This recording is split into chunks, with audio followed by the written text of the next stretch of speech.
At dinner, she said, "I remember my ex and I used to come here all the time," then laughed, talking about their old dates like I wasn't even there.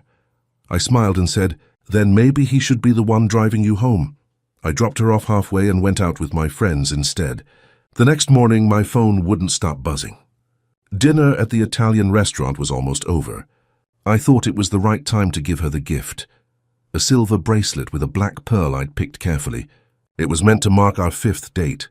I reached into my jacket pocket and held the small velvet box. "Chloe, I have something," I started, but as she kept talking, I quietly slipped the box back, fingers tightening around it for a second before I let go. She didn't even look at me. "Oh, this place," she smiled, looking around. "I haven't been here in years. Jake and I used to sit right there." Her voice softened, lost somewhere between past and present, like she'd forgotten I was there at all. She kept talking, describing old dinners, old jokes, all with him. I nodded a few times, pretending to listen, but it was clear. I wasn't really part of this evening. When the check came, she smiled like nothing was wrong. I paid, stood up, and walked her out. She slipped her arm through mine as if everything was fine, but I already knew it wasn't. I've never been someone who reacts out of emotion. I've always lived by structure. Blueprints, clean lines, everything in its place. Maybe that's why emotional chaos unsettles me so easily. That's how I've always handled relationships too. You observe, you understand, and when things stop making sense, you step back. That night when I pulled my hand out of my pocket without giving Chloe the bracelet, it wasn't an emotional move. It was a quiet decision. A line drawn. She wasn't ready to move on, and I wasn't interested in competing with someone who wasn't even there. We walked out of the restaurant like any normal couple. She looped her arm around mine, humming softly, unaware of what had just shifted. I didn't say much on the way to the car. Inside, she started talking again. Small talk at first, then more stories about her past. She didn't notice how each sentence pushed me further away. So I turned the radio down and let the road noise do the talking. Every Jake used to felt like a small crack spreading quietly through what we'd built. I looked straight ahead while driving, nodding occasionally. It wasn't anger I felt, just a quiet realization that I was done. There's always a quiet moment when something inside you shifts, and you just know it's over. She scrolled through her phone, showing me photos of places they used to go. "We had so much fun that summer," she said, smiling at the screen. I didn't respond. I didn't need to. It was strange how she could talk so freely about another man in front of me, like I didn't exist in that context. Maybe she didn't even realize what she was doing. Or maybe she did and didn't care. Either way, it told me everything I needed to know. I thought about how things started between us. She was confident, funny, full of ideas. I liked that. She talked about wanting something real, stability, trust, calm. I thought I could give her that. But sitting next to her that night, I understood that she was still tied to something unfinished. She wasn't looking for peace. She was trying to quiet a part of her that never stopped echoing. The drive home felt longer than usual. The silence between her words grew heavier, and even she seemed to sense something was off. She asked if I was okay, and I said, "I'm fine." I wasn't lying. I really was fine. I just didn't feel anything anymore. People talk about heartbreak like it's tears shouting closure. Mine was quieter, a light going out, and knowing you won't turn it back on. By the time we left the main streets and entered the quieter roads near the suburbs, I had already made my decision. I wouldn't confront her. I wouldn't argue or explain. I would just end it in a way that matched how it died, calmly. She kept talking about nothing in particular, unaware that the person beside her had already left the conversation a long time ago. And as the night stretched on, I felt lighter. Not happy, not relieved, just clear. We had been driving for a while, maybe 20 minutes, when she spoke again. Her voice cut through the quiet like a song you didn't ask to hear. "Look, that cafe," she said, pointing out the window. "Jake and I used to go there every Sunday. He loved the tiramisu. It was like our thing. I didn't say anything. I didn't even look. My hand stayed on the wheel, steady. She kept talking for a bit before realizing I wasn't responding. Then she turned to me. "You're quiet. Everything okay?" "Yeah," I said. "Just tired." She nodded and looked back out the window. Completely unaware, a few minutes later, I saw the lights of a gas station ahead, small, dim. the kind that stays open all night for truck drivers and lost travelers. I slowed down and pulled in. She frowned. Why are we stopping? I parked the car near the edge of the lot and turned off the engine. Let's stop here, I said quietly. She blinked, confused. What? Get out of the car, Chloe, she laughed nervously. You're kidding, right? Here? It's late. I'm not kidding. Her smile faded. Liam, what's going on? Because this is where we end, I said quietly. You've spent all night with someone who isn't me. I nodded toward the bright sign. There's a taxi stand right there. You'll be fine. She shook her head. You can't be serious. This is insane. It's not insane, I said calmly. It's honest. Honest? She repeated, her voice rising. You're dumping me at some random gas station in the middle of the night, and you think that's honest? Yes, I said, because there's no point pretending anymore. You're not here with me, Chloe. You're with him, and in every story, every memory. I'm just the one sitting next to you. She stared at me like she didn't recognize me. You're unbelievable. You think you're some kind of hero teaching me a lesson. I didn't respond. I unlocked her door instead. You can call a cab. Or call Jake. I'm sure he'll come get you. Her face changed from disbelief to anger. You're a piece of work, you know that. You think this makes you strong. It makes you pathetic. I looked at her then just once. Maybe, but I'd rather be pathetic than invisible.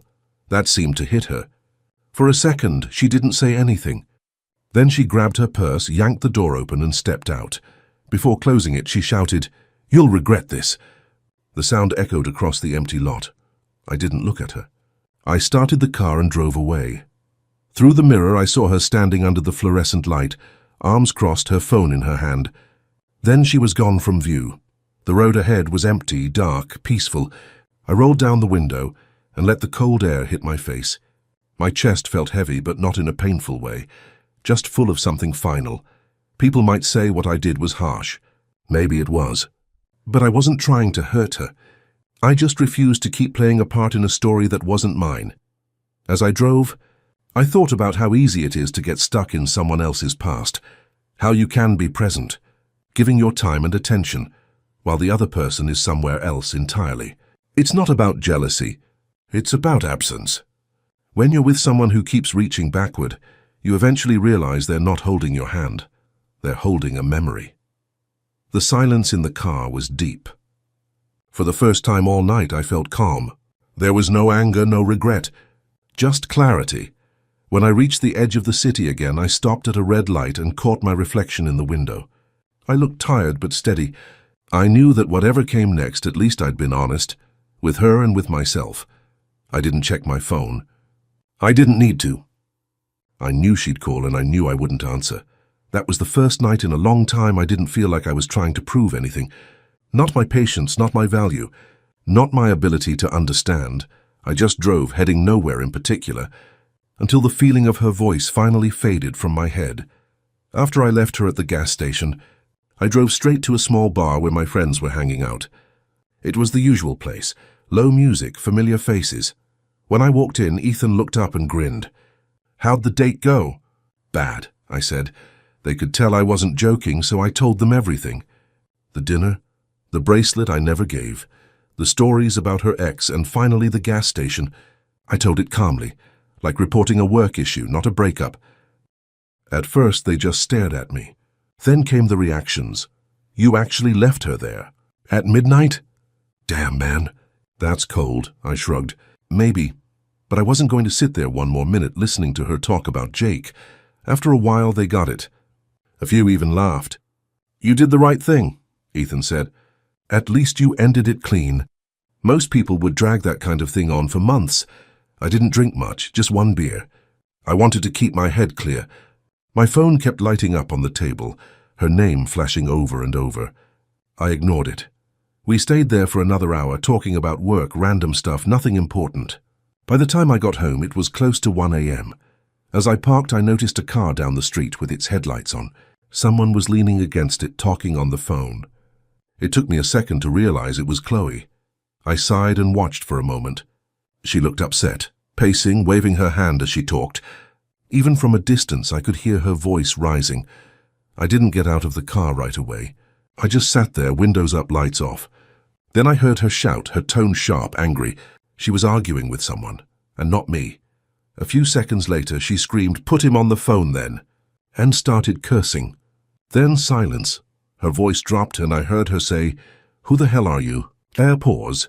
Then another voice came through the speaker, loud enough for me to catch pieces of it. A woman's voice, harsh, furious. It didn't take much to put it together. She'd called Jake, but his wife, or maybe girlfriend, was the one who picked up. The woman on the other end started shouting.